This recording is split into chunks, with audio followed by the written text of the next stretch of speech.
भरपूर तुमच्या कमेडी आल्या होत्या आजी, भरपूर तुम्ही नवीन रेसिपी बनवून दाखवल्या. तुमच्या काळातली जुनी रेसिपी पण एखादी करून दाखवा. आपल्या शेतातून पाथरीची भाजी सापडी ती आणली. आता झटपट आणि सोप्या पद्धतीने करून दाखवते. आता का ही पाण्यात टाकली, आता अशी हवकाशी खालवर करायची, धुवू घ्यायची आणि कढईत टाकायची, शिजायला घालायची.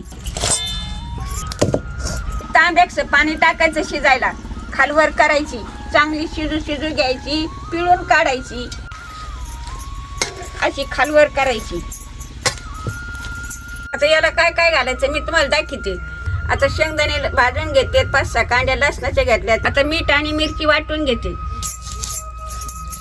किवाळी अशी भाजी पिळायची, अशी कटकटून पिळायची, लई जोरदार शिजायची आणि मग पिळायची.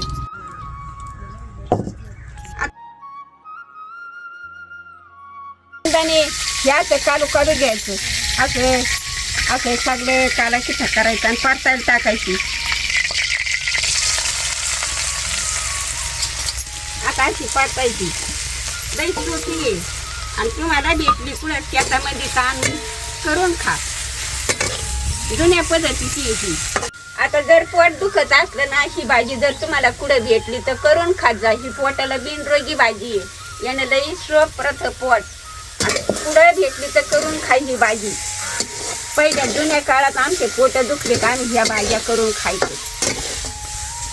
परतू घ्यायची, चांगली लाल जरद परतली का लई भारी भाजी लागायची. पण हीच पोटाला बिनरोगी भाजी. लेकी वाडी हो, या भाजी खायला पुढे जर भेटली तर तशीच करून खा भाजी. माझ्या भाजीसारखी, आजीच्या भाजीसारखी भाजी करून खा. आता पोट दुखत असलं ना तर हीच करून खा आणि लेकरं बाळाला घाला. आणि नाहीच राहिलं पोट दुखतं तर दवाखान्यात जा.